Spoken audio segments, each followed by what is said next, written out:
Bon la team, j'espère que vous allez bien aujourd'hui. Alors exceptionnellement, on va vous poster aujourd'hui un vlog hors série, intitulé Où vont mes déchets.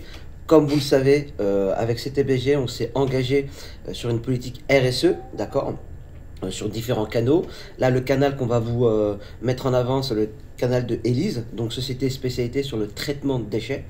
Je voulais amener une petite impulsion au sein de ma société pour pouvoir traiter nos déchets à notre échelle. Donc on a mis des bannettes un peu partout dans la société. On va pouvoir trier du carton, du papier et d'autres choses encore. Et là, on a eu l'opportunité avec Élise de pouvoir se déplacer au sein de leur usine, qui est pas très loin de nos bureaux, donc c'était aussi un autre avantage. Et on a pu voir comment leur petite fourmilière s'organisait avec les petites mains qu'ils avaient au quotidien et comment le déchet était traité, où il allait et comment il faisait. Voilà. Donc là, on est en pleine immersion dans le traitement des déchets. Exceptionnellement, moi j'étais en déplacement professionnel à l'étranger, donc j'ai dû envoyer Olivier et William me représenter. Donc ils ont vraiment bien relevé le défi, vous allez le voir tout au long du vlog. Moi, l'objet de mon déplacement était de visiter des usines à l'étranger concernant de la pompe à chaleur et des ballons thermodynamiques et solaires. Donc du coup, j'ai pu voir comment ça fonctionnait et mettre en place des accords avec des sociétés à l'étranger. Voilà, parce qu'on sait qu'aujourd'hui, les matériaux se font de plus en plus rares. Les stocks, c'est vraiment à flux tendu. Donc moi, en tant que chef d'entreprise, j'ai dû prendre le taureau par ses cornes et trouver des nouveaux canaux pour pouvoir me réapprovisionner au fur et à mesure de ma consommation. Voilà la team. Donc je compte sur vous pour aller au bout de la vidéo, parce qu'au bout de la vidéo, à la fin de la vidéo, je vous fais une petite annonce pour pouvoir mettre toutes les choses à plat. Salut!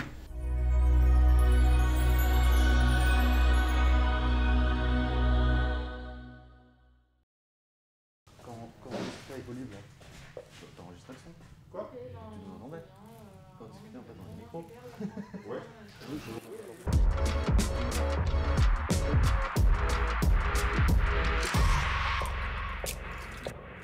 Je prends vos pointures. Oh la vache. 42.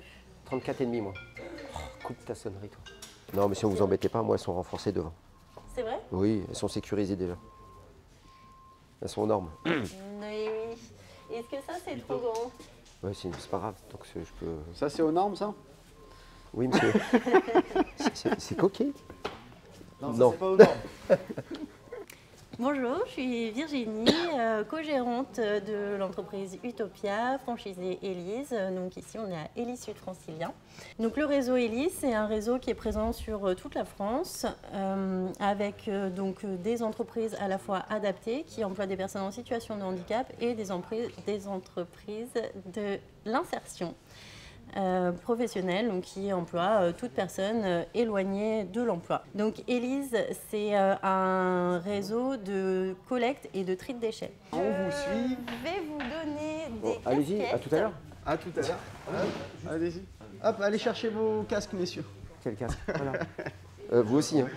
Voilà, ça c'est les casques, Merci. donc qui sont des casquettes. Ah, sympa. Je m'attendais à toute jaune, blanc. Monsieur Non, le Nice. c'est...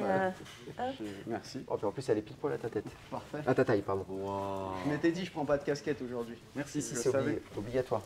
Toi, ça va être difficile avec le casque. Non. Oh là là. On dirait un ado, voilà. Qu'est-ce qu'il y a? Ah, je prends une petite voix comme ça. Merci. Ah, vas-y, Lonis, s'il te plaît. Oh punaise. Ça va, Mathias? Ouais, super. Tu pourras le mettre dans le making Bienvenue dans l'industrie, hein. C'est là où... Nous sommes Donc, prêts pour la visite. Très bien, c'est parti. Monsieur Marangui. Là, ce sont nos nouveaux vestiaires. Donc là, on a le poste qui est vide aujourd'hui parce que normalement, c'est Gilles qui travaille sur ce poste-là et qui est au 3/5e. Donc il travaille du mardi au jeudi. Ici c'est le poste recycle-livre, donc on reçoit des livres, c'est tous les livres là qui sont mis sur les étagères. Donc voilà, il s'est mis sa petite table, il scanne les livres, ce qui peut être revendu par Recycle-Livre. Recycle-Livre c'est une plateforme de vente de livres en ligne. Là il a ses bacs où il enlève les couvertures, l'intérieur du livre. pour récupérer que la partie papier Voilà, du livre. le papier part au papier, ça va être en carton, qui sont en attente pour repartir chez Recyclivre et ensuite être vendus sur la plateforme. Donc ça, les livres qui n'ont pas de code barre, il sait tout de suite qu'il va falloir qu'ils séparent la couverture et ça ira au recyclage. Mais l'entreprise, c'est les gens. Et ça, c'est vraiment quelque chose qui nous tient à cœur. C'est pour ça aussi qu'on est une SCOP. Parce que notre outil de travail, on le construit tous les jours. Une co-construction permanente, vous faites ça. On vient de devenir entreprise à mission. Donc peut-être qu'on pourra en parler dans un endroit où on est un petit peu plus chaud. Avec plaisir. Sans caméra. C'est aussi décidé. Moi, je filme tout. Hein. Tu as raison, tu as raison. Alors, on se permet en étant présent ici parce qu'on s'est aperçu que vous aviez des légumes aussi Tout à sur fait. des étalages. Donc, on se posait la question, pourquoi Que des font légumes ces en fait voilà, tomates que font ces légumes ici? Ici, nous sommes sur les jardins Biotopia, donc une parcelle qui nous a été gracieusement prêtée par la mairie de Volpénil. Pour y développer notre projet, on est à peu près sur 1 hectare et un demi-hectare. Et en fait, tout autour, alors j'ai même du mal à vous délimiter, mais c'est de la luzerne qui est plantée. On a 2 salariés sur le projet, donc il faut que ce soit exploitable par 2 personnes. Donc on y va petit à petit. Et c'est une parcelle qui n'a pas été exploitée pendant plusieurs années, environ 10 années, et qui était en monoculture de salade. C'est le même Gilles, donc il a ses petits prix, ses cagettes de tomates qui sont prêtes à remplir des cajots. Continue. Donc ici, on arrive à la table de tri. Donc, quand la collecte arrive, les bacs sont basculés sur la table et donc arrive Bonjour. ici. Bonjour. Et c'est notre équipe de trieuses, donc Nadine, Carmela, Lydia et Micheline, qui sont en plein travail. Qui aura été préalablement trié correctement par nos clients, c'est très important. Bonjour Olivier. Parce que comme vous le voyez, c'est du tri qui est fait à la main. Non mais effectivement, là ça permet vraiment de se rendre compte de l'intérêt de bien trier en amont. Voilà. Parce que c'est quand on voit des choses concrètes comme celle-ci où on s'aperçoit que tout ce qui est trié au départ facilite le travail derrière et du coup le tri et l'efficacité en fait de ce qui est mis en place. Exactement. Mais il n'y a Ici, que en nous, le filmant ou en le voyant que on comprend. on va trier ici le papier blanc. À côté, c'est le papier de couleur. Ici, donc, on a le carton. Et ici, on a ce qu'on appelle la brochure. Donc, ça va être tout ce qui est papier glacé. Du coup, normalement, ici, on est censé trouver des choses propres et qui nous permettent de faire un tri sereinement. Ce n'est pas toujours le cas. On va voir dans l'autre partie comment ça se passe. Mais donc ici, les filles remplissent les caisses et une fois que la caisse est remplie, elle est amenée de l'autre côté. Ouais, c'est ça. On fait un clip là. C'est pas ça. On va faire la troisième saison de Valider. Voilà, donc ici on est sur le tri de ce qu'on appelle les D3E. Donc c'est déchets électroniques et électriques. Aujourd'hui on s'occupe vraiment que du démantèlement, donc on a tout un tas de matériel. Et voilà, il y a là par exemple on a un bac avec des câbles, le bac avec les imprimantes. C'est ce tri-là qu'on fait et ensuite on renvoie vers une filière de recyclage qui n'est pas la même que celle du papier. On a vraiment des filières définies selon le déchet qu'on doit recycler. Ici, on est dans l'espace réception. Réception et expédition, on fait les deux à la fois. Donc une fois que la collecte est arrivée, c'est donc laissé en attente ici, mais là tout est traité puisqu'on est en fin de matinée. Et ici, on a justement ce que je disais tout à l'heure, un poste de pré-tri. Donc c'est ce qui ne passe pas entre les mains des trieuses sur la table là-bas. Ça va être ici, donc on a les mêmes types, carton, papier blanc, etc. Mais c'est le pré-tri qui est fait ici. Et du coup, les collectes sont calibrées de manière à ce que à 16 h, le collecteur il est rentré, il a déchargé, il est prêt à partir. T'aimes pas la musique en fait hein? C'est ça, bravo. Hein. Non, moi j'aime bien la musique. Non, on a bien compris. On a la musique des autres, pas la musique voilà, des autres. c'est ça. Ici, nous avons notre local confidentiel. Donc, on a en fait 2 destructeurs de papier, 2 broyeurs. Élise détruit des documents confidentiels? Tout à fait. J'avais pas ce souvenir, ok. Si, si. Donc là, actuellement, ça reste tout ce qui arrive comme document confidentiel est quand même traité en confidentiel. La seule chose, c'est que en fait, notre partenaire privilégié pour le recyclage, c'est Veolia. Et donc, on envoie à Veolia par palette. Donc, notamment des palettes là, que je vous ai dit dans le bazar, il y en a qui sont en attente pour partir chez Veolia. Donc là, ouais, c'est des jeux à gratter. On a la Française des Jeux. Ah, d'accord. Mais ne partez pas avec un sous le coude parce qu'ils sont déjà déprogrammés. Mince. Voilà, ils servent à rien. En fait, nous, voilà, on a vraiment fait un local confidentiel qui ferme à clé. Là, Claudie, elle vient de partir. Il y a uniquement les personnes qui sont habilitées qui vont avoir accès à ce local-là, qui ont la clé. Et après, on a un dernier petit endroit, c'est le stock. Mais c'est ici que se trouvent toutes nos corbeilles qu'on installe chez nos clients. Donc, je ne sais pas si c'est des corbeilles de ce type-là que vous avez, Oui. vous devez en avoir des comme ça. Oui. C'est ça. Oui. Voilà. C'est exactement ce type de corbeille que... Donc, c'est ici qu'on vient piocher pour installer D'accord, les corbeilles chez vos clients. Là, on a Nathalie. Bonjour. Nathalie qui est notre monitrice d'atelier. Qu'est-ce qu'on... Le camion. Il est bien. Il est ici. Oui, il est parti. Non, les bacs, ils sont... Vous avez appris le langage des signes? Alors là, effectivement, Nathalie est sourde. Donc, nous, les encadrants, uniquement, on a pris des cours de langue des signes. Donc, on est capable d'interagir avec les sourds. Oui, c'est un langage universel, mais pour les Français, ça s'appelle la langue des signes française. Donc, c'est une langue qui se trouve en France. Donc, si on parle avec un Italien, on va être capable de comprendre des signes, mais il y a quand même des disparités. En général, du coup, votre première collecte a été faite avec, avec un sourd et C'est très bien passé. Après, la seule difficulté, c'est qu'on va enlever le masque, parce que très souvent, ils arrivent à lire sur les lèvres.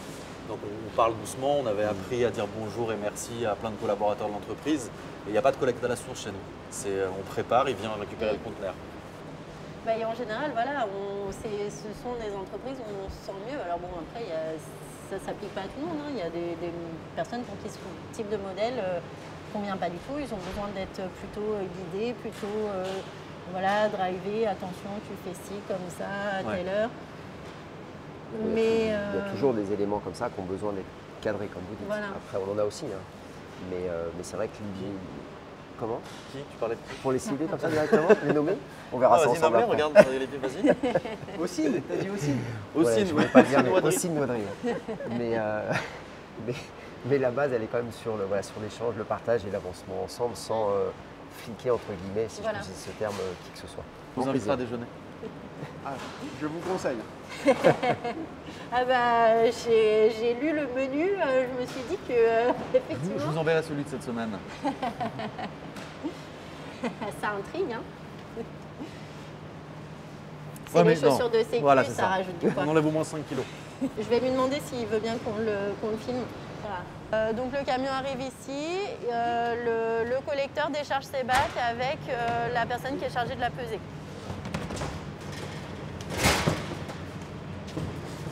Donc la pesée, elle se passe sur le côté.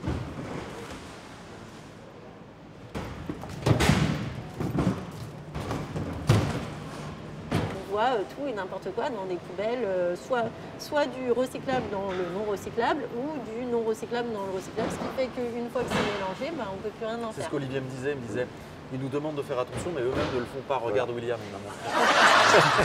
C'est quelque chose qu'on pourra peut-être partager ensemble sur la mise en place de cette sensibilisation, parce que nous, il faut qu'on y travaille aussi. Comme on vous disait, on sensibilise beaucoup, mais tout le monde ne respecte pas, ou alors par manque aussi d'information, c'est possible, même si c'est informé parfois. Parfois on oublie aussi, et puis c'est volontaire aussi, généralement, parce qu'on n'a pas envie de se tracasser la tête, mais peut-être en le mettant d'une façon plus ludique. C'est là-dessus qu'on travaille. Il y a un concept de marketing qui s'appelle le nudge. Renseignez-vous dessus. Ouais, et c'est hyper important parce qu'on parle d'action ludique. Et ça fonctionne très bien. Ouais. Oui, je connaît. Nous, on est en train de On réfléchir à partagera ça. peut-être à ce sujet-là. Et Tout qui à sait, fait. Autour d'un déjeuner. voilà. On a beaucoup de prospects qui se disent que on peut se financer sur simplement la revente de matière, sauf que jusqu'à aujourd'hui où le Covid finalement a agi en notre faveur avec la matière première qui augmente. En dehors de ça, jusqu'à présent, le plastique, ça vaut rien, le carton, pas beaucoup plus, et le papier, un petit peu. Donc, on ne fait pas vivre une entreprise de 40 salariés avec 10 camions sur de la revente de papier à des pâquerettes et en plus qui est très différente. Enfin, voilà, là, on voit, c'est vraiment conjoncturel. On a une certaine connaissance du domaine, du coup, voilà, on peut partager certaines choses, mais si on peut... On peut tous s'apporter quelque chose, de toute façon, c'est certain. Voilà. On est preneurs. Ouais, c'est l'idée aussi de travailler avec une entreprise comme la vôtre. On va se mettre au chaud, ça vous dit? Vous présenter cette partie-là, mais je vais vous laisser déjà vous déchausser. Merci. Si, alors ça, c'est notre poêle d'appoint, parce qu'il ne fait pas encore trop froid. Ok. Donc ici, c'est chauffé au bois de palette. D'accord. Le bois de palette, sauf celui-ci, on le met à l'intérieur et donc ça nous chauffe. Pour les bébés utopiens. Et du coup, le recyclage, c'est pas une utopie alors, du coup. Vous êtes mon bidon, voilà, j'arrête, je m'en vais. C'est quoi, j'ai failli le faire tout à l'heure. On a toute l'équipe qui gère Utopia. Ici, notre responsable des ressources humaines. Bonjour, responsable des ressources humaines. Et puis ici, on a l'exploitation en plein travail. Voilà, j'organise les tournées des chauffeurs en fonction du remplissage des camions, faire en sorte que ça rentre dans le camion et que les tournées soient pas trop longues pour qu'ils soient rentrés à l'heure. Donc nos deux apprentis de l'année. Bonjour C'est les vrai. apprentis. Bonjour. Donc Mathieu, qui travaille plutôt sur les questions informatiques, et puis Cédric, dont j'ai pas mal parlé, qui m'aide notamment à monter notre offre sur les audits et réduction des déchets. Et si vous voulez, on peut parler très rapidement de la station de gaz, si vous voulez. Tous nos Ducato roulent au biométhane, c'est-à-dire que c'est du gaz qui est produit avec de la matière végétale. Voilà, nous on a des certificats comme quoi on utilise du biométhane. Voilà, et donc là Gérald il vient d'accrocher son véhicule, il vient de le charger au gaz. Merci beaucoup en tout cas. Merci à vous pour le déplacement. Chez nous. Merci Ça pour votre marche. accueil. Mais de pour la rien. présentation du site. C'est très sympa. Et on aura avec grand plaisir de vous accueillir dans nos locaux. Mais plaisir Montrer un petit partagé. peu ce qu'on a mis en place et échanger de nouveau autour de tout ça. À bientôt. À bientôt, Messieurs, bon bon courage. retour, bon courage pour vos rendez-vous. Merci. Merci. Bah oui. Eh ben merci. Hein. Non, je le garde. Je garde le micro avec moi. S'il y a des gens qui veulent participer au projet, qui sont intéressés, qui veulent nous rencontrer, c'est avec grand plaisir. Pour le moment, les dates ne sont pas calées, mais pour 2022, il va y avoir ça qui va venir en tout cas. Seront sur Facebook. Tout à fait. Dès que, voilà, petit à petit, dès qu'il y a des choses. Le site aussi est vivant, Facebook peut-être un petit peu plus. En tout cas, voilà, il y a la composition des paniers aussi qui est mise chaque semaine en ligne sur le site, sur Facebook. Donc on essaye de communiquer pas mal et de rendre accessible tout ce qu'on fait. Alors, j'espère que ce vlog hors série vous a plu. Hein. Surtout, n'hésitez pas à vous abonner, à partager aussi mon expérience à votre petit cercle familial. Surtout à commenter aussi, laissez-moi des commentaires pour qu'on puisse aussi échanger et évoluer dans ce sens-là. Donc, par rapport à ça, je voulais vous annoncer aussi que la semaine prochaine, donc vendredi 10, il n'y aura pas de vlog posté, ce sera plutôt un live sur un peu mon ressenti par rapport à toute cette expérience qui va s'intituler « Je vide mon sac ». Là, vraiment, je vais vous dire comment moi je ressens les choses. On a fait un live il y a très peu de temps où j'ai demandé un peu vos avis, on a échangé, etc. Là, c'est plutôt moi qui va vider mon sac, qui va vous dire comment je vois les choses, comment je ressens ces choses-là, qu'est-ce que j'ai appris, qu'est-ce qui fait en sorte que j'ai envie de continuer, faire évoluer mes vlogs, parce que j'ai aussi une autre manière de vous apporter mon savoir-faire. Donc tout ça, ça sera sur un live exceptionnel avec vous, vendredi 10 à 18 h. Donc soyez présents, c'est super important pour la suite. Merci la team, merci pour votre soutien et encore une fois, on est ensemble. Peace.